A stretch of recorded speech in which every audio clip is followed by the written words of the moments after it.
বাড়িতে মাছ মাংস ডিম না থাকলে সয়াবিন আর ডাল দিয়ে করে ফেলুন বাজিমাত, বাই চেটে পুটে খেয়ে নেবে। নমস্কার, আমি মনিকা।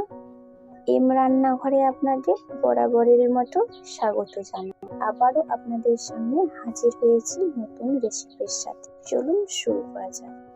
প্রথমে ডাল সেদ্ধ করে নিতে হবে। 1 কাপ ডাল দিয়ে ধুয়ে সেদ্ধ হতে দিয়েছি।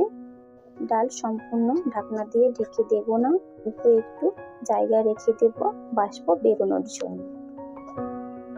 মাঝে একবার নেড়ে চেড়ে নিতে হবে।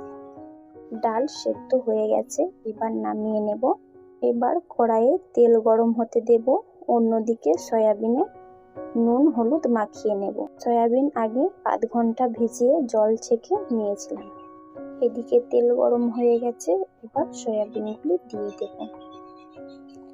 মিডিয়াম আঁচে ঘন ঘন নেড়ে চেড়ে লালচে করে ভেজে নিতে হবে। সয়াবিন ভাজা হয়ে গেছে, এবার তুলে নেব। আমাদের আলাদা করে আর কোনো তেল লাগবে না, এই তেলেই রান্না হয়ে যাবে।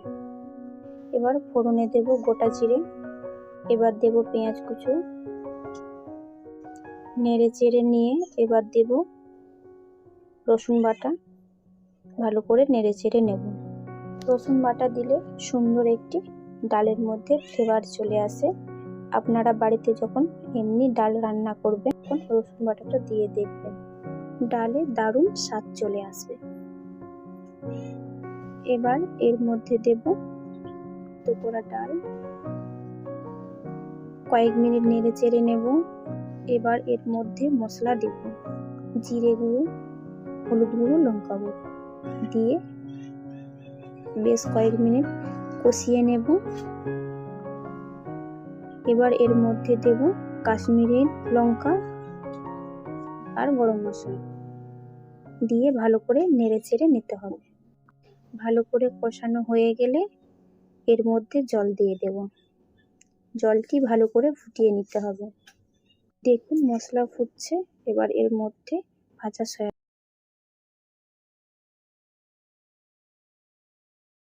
বাস ফুটিয়ে নিলেই আমাদের ডাল সয়াবিন রেডি। এবার এটিকে পরিবেশনের জন্য নামিয়ে নেব।